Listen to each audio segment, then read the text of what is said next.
And we're live. Hey, this is Sean, Federal Prison Talk. And we're going to talk to Michael in a minute, right after this little jingle. And where'd it go? Uh-oh.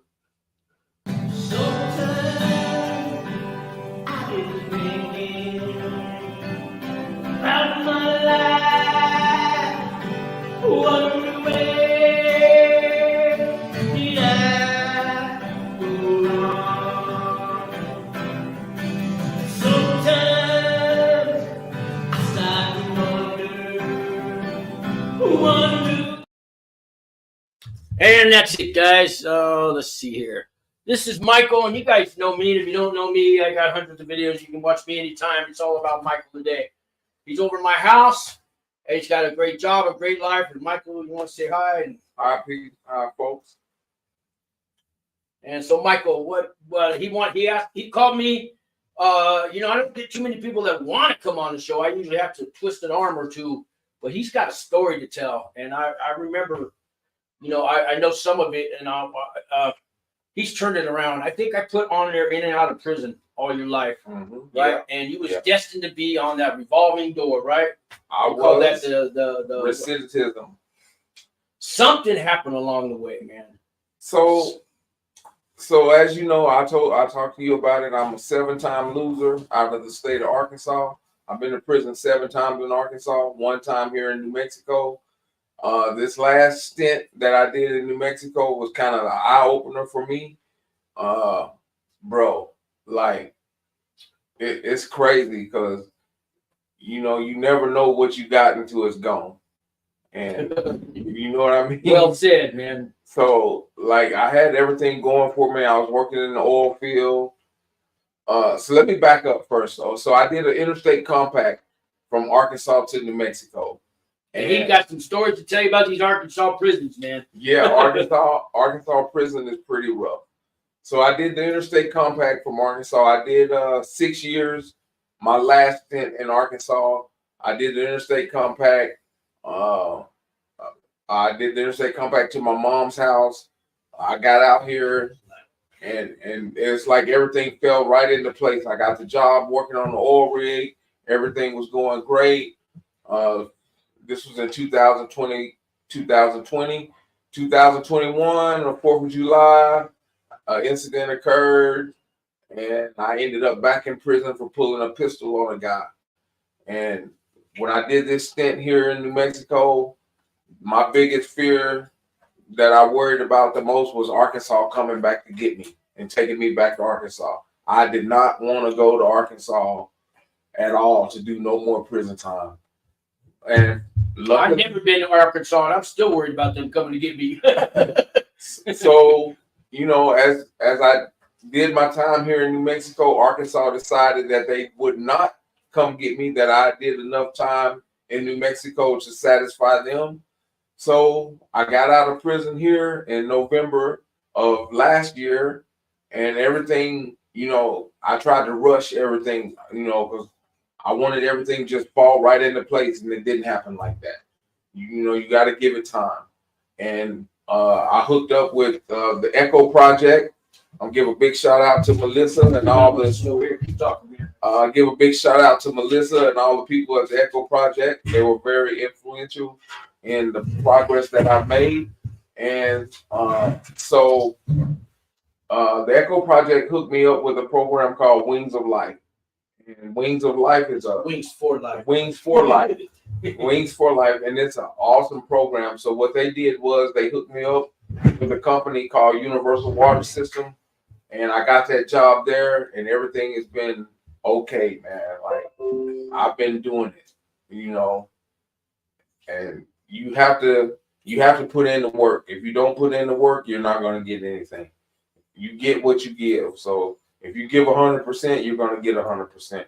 If not, you're going to just fall flat on your face again. So. And I met you on a Monday night, right? Yeah. And I came up to this man after the show, and I said, please come. You got a story to tell. You got something to say, because you're talking about the last few years, but I know way back when you did a charge for something that I don't know if you want to talk about that today. Yeah, anything but I mean, you had a murder charge. Well, Yes, no. Yes and no. But the company, the something I saw in you, like I would try, like I gave him my address to my house, no worries, man. I don't just do that, right? If we have that spidey sense, we come out of prison, we do. You get the dude your fucking address? What are you fucking crazy? You go Right. And just something about him, man. I could feel the vibes, man. So, okay, so there was a situation that happened to where this guy got found dead, and I was the last person to be in contact with him. And it was a big deal. Like, they were trying to figure out who killed this guy, what happened, what the situation was. And they took me through the ringer for, I know, a good year and a half. But when it all finally came out, they found out that it wasn't me, you know. Which, in the meantime, who suffered?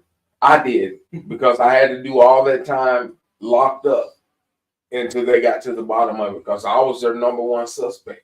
You know, they really thought that I had killed this guy. And this is Arkansas? This is in Arkansas. And this is where Clinton comes from. Yes, sir. Exactly. I don't know if he was a good man over there or so what. that's the home of Bill Clinton, Hope, Arkansas. So, yeah, they really thought that I had killed this guy. And with my past criminal history, whatever time they gave me, I was looking at 100%. You think was there race involved? Just get the black man? And, are they like that out there? They are, to a certain extent. It's the South, so you know. Yeah. No, I don't know. I I really don't know. I hear things. Right. Right. But I don't know. It's the South, so you know it's racism is still alive in the South. So, but I think with that situation, it was more of them just trying to figure out if I was involved with that murder or not. And so not as corrupt as I'm thinking. No, not that bad. Okay. Not that bad. But the good old boy network, they still got it. They still got the good old boy network. Yeah, you know, it's not what you know, it's who you know. You know, it's one of those type of deals. But I'm just thankful that they got to the bottom of it and found out that I wasn't involved in that. Because I was looking at this world needs you now, man. Yeah, and you got something to say today, and I know you're going to change some lives out there. Oh, that's the point. You know, the bottom line is to get people to understand that it's not too late. It's never too late. I'm 51 years old. It took me damn near all my life to get it, and let me tell you, I got it. Prison is not the place to be. There's so much going on out here in the world, and you know. The only thing is, I don't know about that Dallas. I'm from San Francisco, man. And I am a diehard Dallas Cowboy fan. I want everybody to know that right now. I am a diehard Dallas Cowboy fan. I'm gonna ride with them whether they winning or losing. See, you a better man than me because I gave up on the Niners like after Joe Montana. They let me down 10 years. I gave up on them, so I should switch over to Dallas. We got a lot of good players on the team. We just got to get it together. You know, when it's crunch time in the clutch, we need to produce. Yeah, what is that, Joe? How many Dallas driving a police car? All that. What's that one? Yeah. I don't know. And they got rid of Tony Pollard, and I think they should have picked up Derrick Henry, but they didn't. We'll see how this year goes, but like I say, I'm a diehard Dallas fan. That's all right, man. Yeah. So I want to let you guys know that if you're out there and you're thinking even that slightest bit, thinking about making that change and doing something different in your life, please do that. Because never give up, because he never gave up. Even when he was locked up, you didn't give up. Even when I was locked up, I never gave up. And you know, I want to put thanks out to my wife, my mom, my brothers and sisters. You got the same wife today? Yes, I do. Oh, you are twice blessed man. Yes, I do. Like, she's a rider, and I want to give her a big shout out. Her name is Christina Santiago, and that is my baby girl. You know. Did you know how many you do? Maybe 5 years or more. You know, they're gone. They're gone. Yeah, and she's rolled it out, man. And my support system, my mom, my grandma, my Aunt Shell, like those people were key in me making the changes that I needed to make, because they never gave up. Don't get me wrong, they were hard on me. You know, they were real hard on me. Michael, you need to do this, you need to do that, you need to stop this, you need to stop that. But yeah, we've been hearing that all our lives. But they never gave up on me. Story does that count for anything anymore? Maybe not today that you earned it back, but well, how many times did I know I said, I'm sorry, I didn't mean it.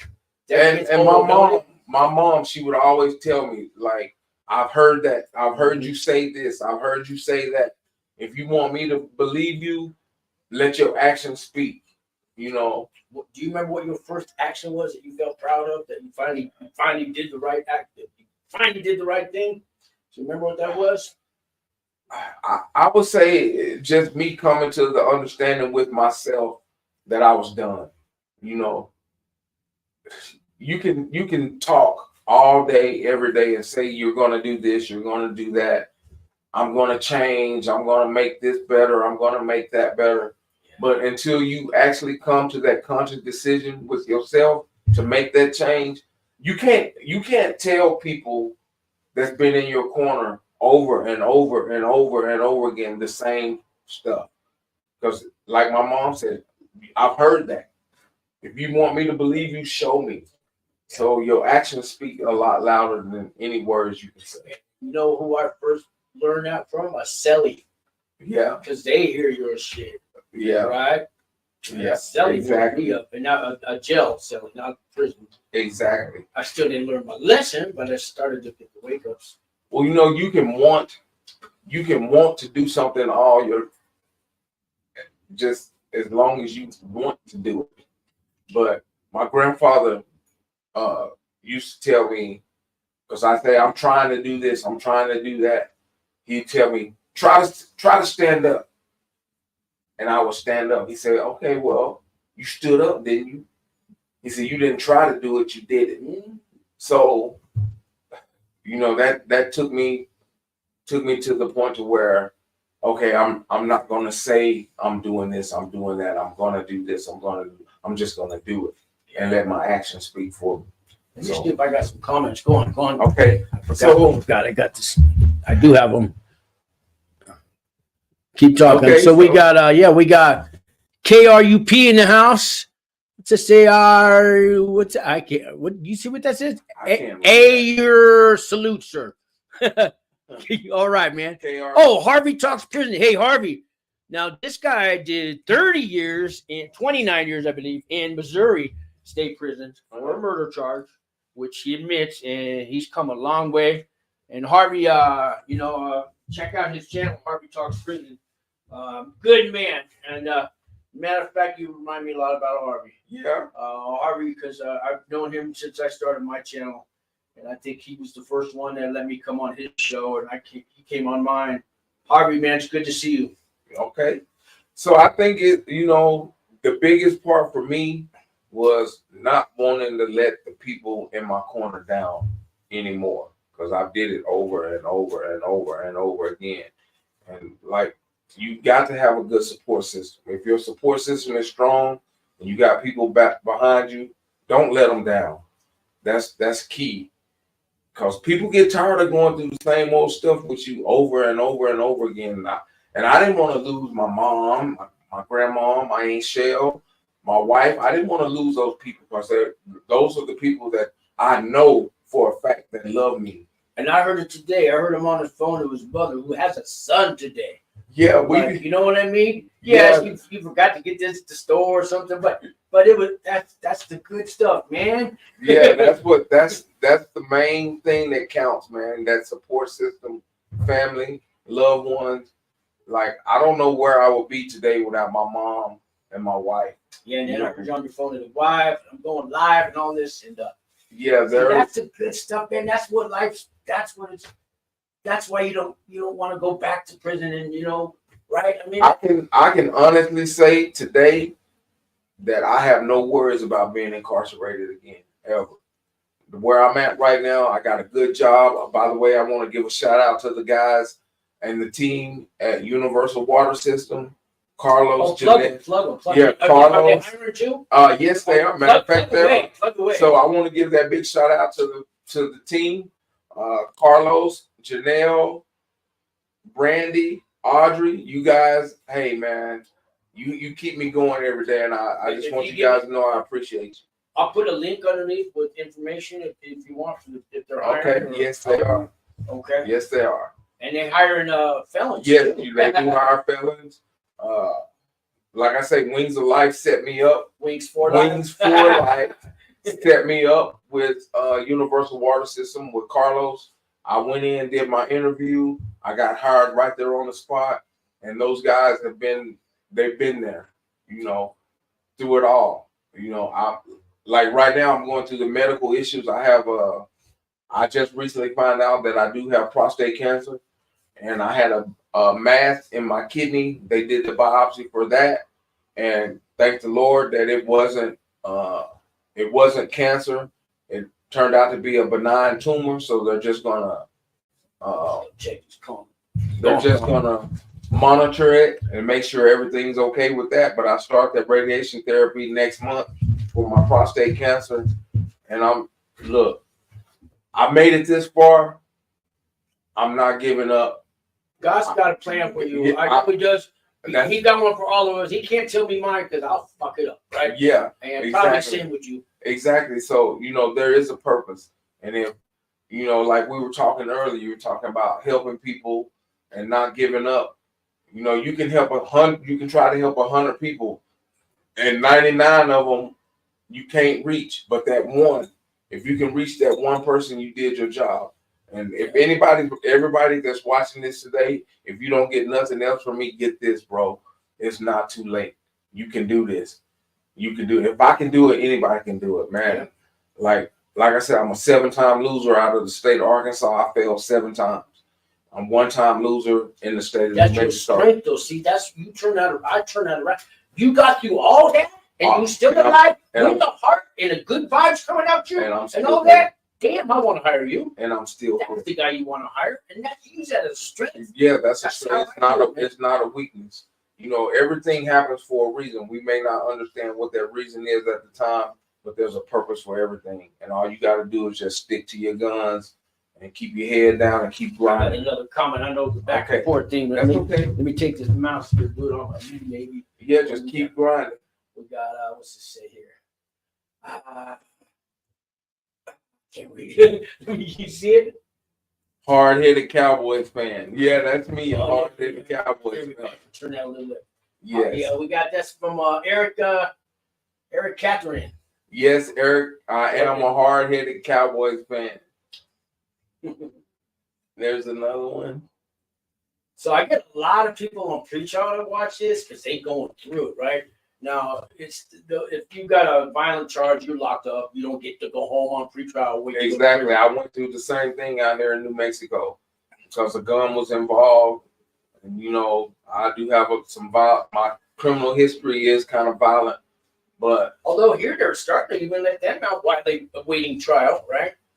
Here and there. It depends on who you are and what the situation is. But could you imagine they say you do the crime, they arrest you, they let you go, and they say, one day you go in prison, we don't watch you, you got a pre-trial officer, you're on probation, you're guilty until proven innocent. For me, it was 4 years. How do you even start a life? I don't know, next month they're going to send me. I don't know if I'm getting 10 years, 20 years probation, and every day is like that. Day after year. That's no way to live. So you going through it, and then they find channels like mine, and we try to help them out, and maybe you could. And it's even worse. You're locked up in the detention center, MDC, right? And you might not get sentenced for 2 more fucking years, man. Well, the point. How do you get through that, man? I think, and this is just me and my thinking. You know whether or not you did it. Nobody else knows but you. Mm-hmm. If you did it, accept it. Take your lick. If it is what it is. You know how many people are innocent in there? Everybody. Everybody says I was guilty. But you have to come to the understanding, and that you have to have a complete understanding with yourself that, okay, I did this. And I'm going to accept the punishment and the consequences. Everything we do have consequences, whether it's good, bad, or ugly. It's got consequences. that's So we just got to be able to respect that and be able to accept the consequences as they come. If you can't accept the consequences, don't do nothing wrong, because there is consequences. And I'm here to tell you, some of those consequences are hard. And some of them are reactions like you don't know your kid gets bullied now in school because you got these charges and you're on the news and he gets beat up, or who knows, even worse. Behind something you did. Behind something you did. Yeah. And you got to live with that. They beat him up because of what they said about you on the news. What might not even been true. But that lifestyle he was living. You know, we gotta, like I said, it all goes back to coming to that understanding with yourself. If you have to have that understanding and come to a point in your life to where you know that you're done with that lifestyle. You know, we've both been out here in the streets. We know what it's like. You have to have that understanding, man. If you don't have that understanding, my mom used to tell me all the time, you're doing the same old stuff over and over again, expecting a different result. Yeah. She said, you crazy. Yeah. She said, that is the definition of insanity. Yeah. You're doing the same things over and over again. But you don't understand that time going to be different. Yeah. Yeah. That was my line. Okay, Mama, I hear you, but it's different. It's different. And at the same time, nothing was different. Everything was. I know, but, right? I know, but you don't understand. I'm gonna be honest with you though. You know the next word's a lie. Yeah, the next thing coming. That's like I got you. You know, the three most famous words in prison is "I got you." You know, and you just have to come to that understanding with yourself, man, that you're done. When you make your mind up, there's nothing you can say to the next person to make them understand that you really are done. It's all about action. Yeah. You know. What do we got here? I had 2 felony charges, trafficking cocaine in 1999. Clean since in Atlanta, Georgia. Oh, Atlanta, Georgia. Well, that's good. You know, you gotta maintain, man. You know, I had an old dude. Ain't nothing nice either. Their prison system is pretty hard too. So I had an older guy in Arkansas tell me, you know, he knew I was fixing to do my interstate compact, and he knew I was leaving Arkansas. And he said, Mike, you have to. He said, give yourself time. Don't rush it. He said, look at it like this: as much time as you've done, give yourself at least that much time on the street to see if everything's gonna fall into place before you make any rational decisions to go back to that lifestyle. So, you know, when I first got out here in New Mexico, like I wanted everything to fall right into place, and it wasn't happening like that. I had to take it. Didn't happen on your terms? No, it didn't happen on my terms. I had to step back, take a deep breath, and realize, okay, if I want this, I gotta put some work in. Don't you know who I think I am? Yeah. No. I know I'm throwing out these little cliches. Yeah, but it's the truth. It's the truth. You have to be at a point to where you're willing to put in the work. If you don't put in the work, you're not going to get anything. But like I said earlier, what you put in is what you're going to get back. If you already got the reasons why, well, I got felonies, I got this, you don't understand me, you already failed. You already set yourself up for failure. You know, you can't let the past dictate who you are today. And you know, it took me a long time to figure that out. Like my grandfather would always tell me, he said, Mike, you're the smartest person I know. He said, you know how to do anything. If you don't know how to do it, they show you how to do it one time, you always can get it done. He said, but you always give them the stick to whoop your ass with. And it took me a long time to figure out what he meant. Like, I haven't heard that one, but I understand that. Yeah, it took me a minute to figure out what Papa talking about. He said, you always get that stick. You can get that stick back. He said, but you always give it back to him to whoop your ass with. He said, I don't understand that, son. He said, you're the smartest person I know. And, you know, I was sitting in prison in my cell thinking about all the shit that was going on and where I could be in my life and what I could be doing and everything that I had the potential of losing. And it dawned on me, wow, Grandpa was right. I keep putting myself in these positions. If I'm not doing anything suspect, I don't have to worry about suspect shit. Does that make sense? No, except you can get pulled over right now. And I'm like, I got pulled over last month. My registration expired. Now I got my hands on the dash because I lived in Oakland, San Francisco. He's looking at me and he goes, "You got a license?" I go, "I'm gonna take my right hand real slowly, officer. I'm gonna reach in here and just grabbing my phone or my ID." And he goes, "Just hand it to me." And they go, so I go, "Here you go." And he was like nice. And I even told him, "Look, you have permission to search my entire car. If you want to call K9, I have no problem stepping in." Look, man, we're not going to do all that. I'm just giving you a ticket because you've got expired registration. I never experienced that before. Yeah. But I had, for once I had nothing to hide. I never said you have full permission to search my car. What the fuck? I didn't even know why those words came out of me. Exactly. It felt good to say it. It felt good to say it. Good to say it, man. See, I'm at a point now to where it don't bother me to see the police.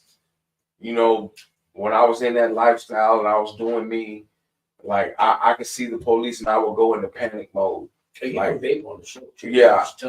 I would go into panic mode, like, okay, what I got, what's in the vehicle, you know, what do I need to stash? Here, hold this. I'm on probation. Yeah, where's the gun? I put the gun somewhere and I'm looking. And today, it don't bother me.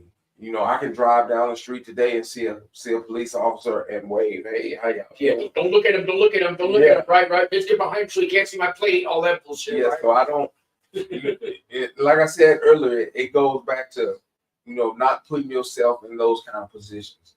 And I've learned if I don't put myself in any kind of position, there's no consequences. I don't have to pay no consequences. And for me, what made me decide to make that change in my life was I'm getting older. Yeah, we're in our 50s. The consequences are getting harder and harder. The prison stays are getting longer and longer. And they're in Arkansas, they're handing out 3-digit numbers. Damn. You know, and the food's getting worse. And I'm in a position right now, I'm in a position right now to where if I was to get into any more trouble, they already told me it's 24 years off the top, plus whatever the charge carries. You might as well just throw in the towel. Bro. I mean, it's done deal. Bro, I can't do that. I can't do 24 years. So I know, like, I don't have no more second chances. So for me, it's do or die. And I choose to do. My second chance happened in 5th grade, man. You know what I'm saying? I've had so many second chance opportunities, so it's unreal. But I used them all up. I don't have no more second chances. So I have to be all the way 100. For me, there's no right way to do wrong. So I have to be right in everything that I do. I have to make sure I got all my T's crossed, all my I's dotted. So yeah, it's like it took my last day in prison to finally grow up. And it sounds like something similar with finally grow up. Finally. I mean, I wish it would happen when I was 20, but then again, I don't. You know, everything, and I want you guys to understand this, because you have to go through something to get to something. And everything that I went through, it made me the person I am today. If I could change it, I would say I wouldn't, because I wouldn't be the person I am today. So everything that I went through to get to this point was a good lesson learned. And you know, they say you never get that lesson unless it's a hard lesson. And my lesson was hard. And I got it now. And I just want you guys to know out there that's watching this, hey man, if you're out there living that lifestyle, back up. Stop. Take a look at what you're doing. Because the end game is the graveyard or a prison cell. If you're out there now, challenge us with your excuses. I got a card for everything. Yeah, I've been raped when I was 5 years old, right? I got a card. You can't, but I know you're different. I know you're different, all right? I know you're different. We know this. But those excuses, they ain't good for nothing but wiping your ass with, man. Exactly. You know, I made all kinds of excuses. Oh, it's not my fault. He did this. I got 17 felonies, man. Been jail 11 times, prison, right? I'm still got a good job, man. They called me. And like I say, They hired 70 people, 2 white people. So don't give me the race card. Okay. I got it because I went to prison, turned my life around, did hard work, and somebody in the city of Albuquerque saw that and called me, thought I could help homeless people. Now I'm getting $35 an hour. You can't beat that, man. That's amazing. You know. So I don't make quite as much as he do. On the hourly rate, I make $15 an hour plus my commissions, and it's working out for me. You know. I started at $13 an hour when I got out, man. Don't give up on yourself. The city's hiring right now too. They're about to do another phase and hire more people in Albuquerque. That it's called Albuquerque Community Safety, and they're looking for people just like you with your felonies who give a shit about the other person out there. So go online, and in about a week they'll be taking applications. So it's never too late. It's never too late. You know, I tell my son, I got my oldest son, he's in prison in Arkansas right now. And when I talk to him, I tell him, son, it's never too late. Look at me. If you don't learn anything, learn from my mistakes. Don't make the same mistakes I made. It's never too late. I don't want you to be 50 years old and still in and out of prison doing the same things I was doing. And he told me, he said, Dad, you know, I come to the point to where I understand what you're telling me. And, you know, but it was hard for me to get that message across to him when he was seeing me doing the same things I was telling him not to do, if that makes sense. And then, you know, once he see where I'm at now in my life, he's like, you know what? I can listen to you now. I can understand where you're coming from because you made those changes. It's never too late to make those changes, man. If you're above ground, it's not too late. I was 50 years old when I went to prison. Okay. Yeah, it's not too late. I'm 59 now for about a month. Yeah, I'm 51, so. But my life's never been better, and I owe it to prison. It's a shame it took that to wake me up. It's a shame it took that to wake you up. But you know what?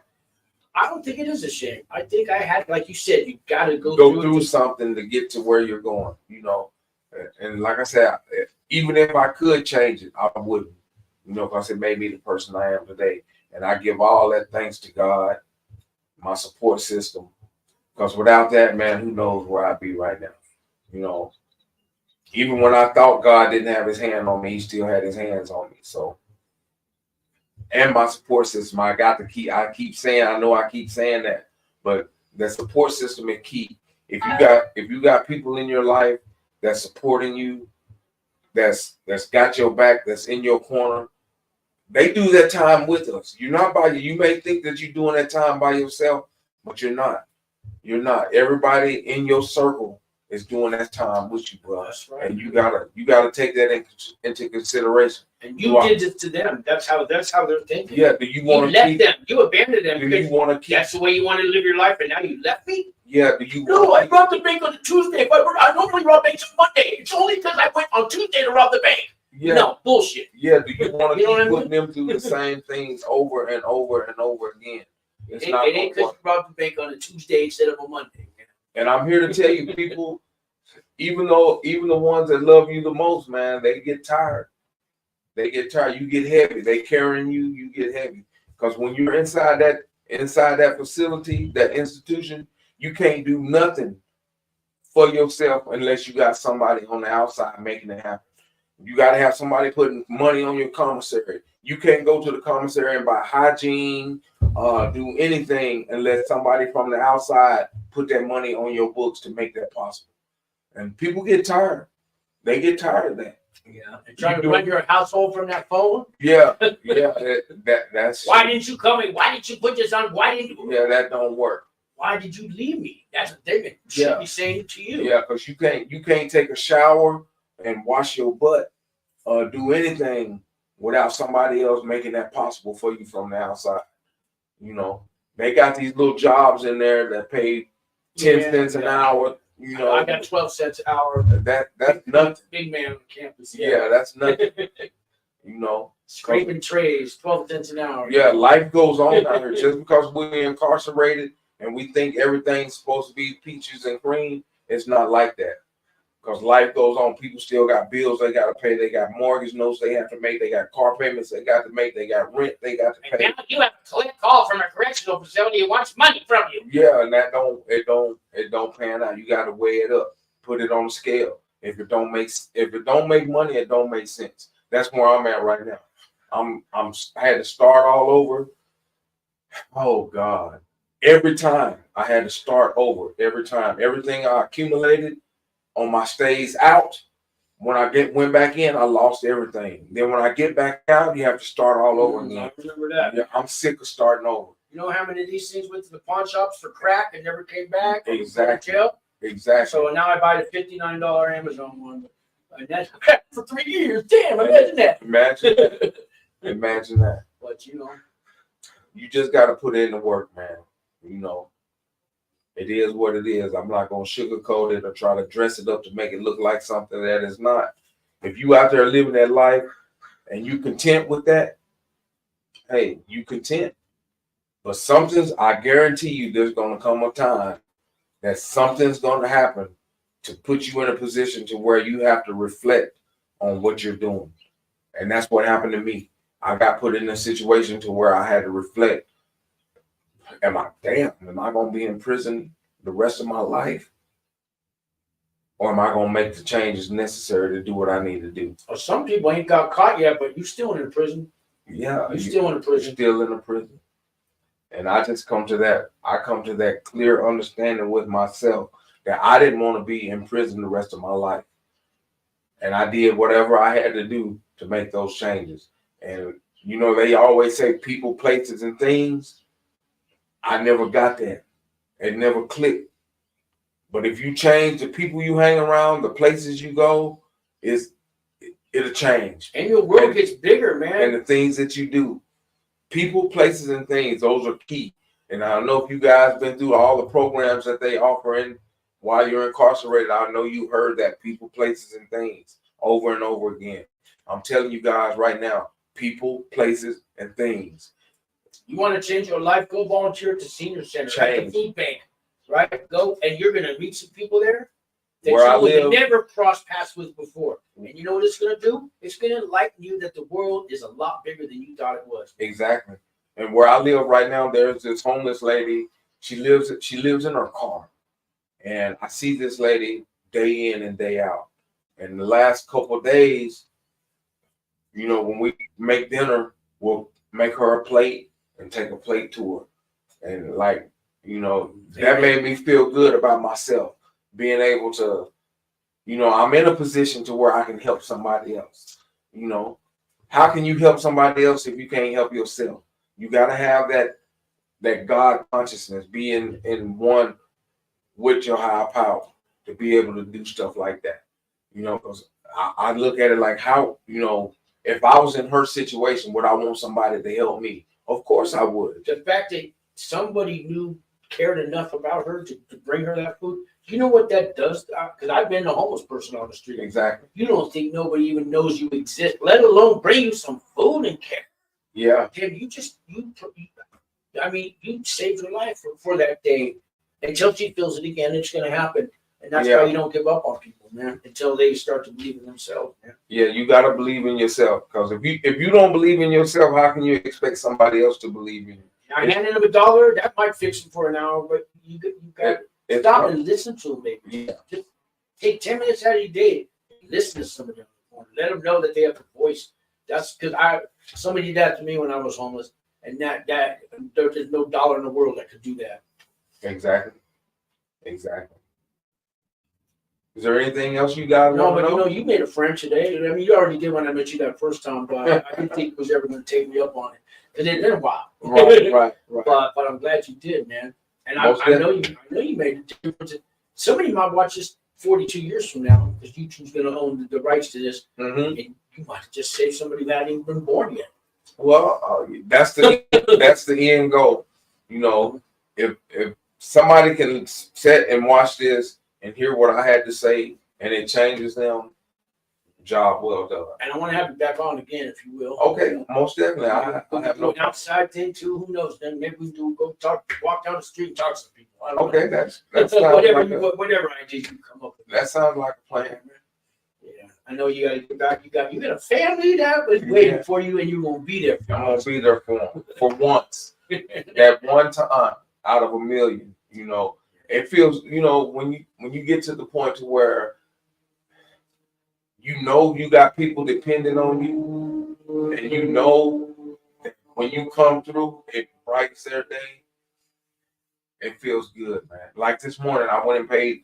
I paid the truck payment. I paid the rent, and I got to go pay another bill this afternoon. With that money With that that, you made, like that earned money, not that fast money, but that money that you actually work for and earn. It does make you feel good.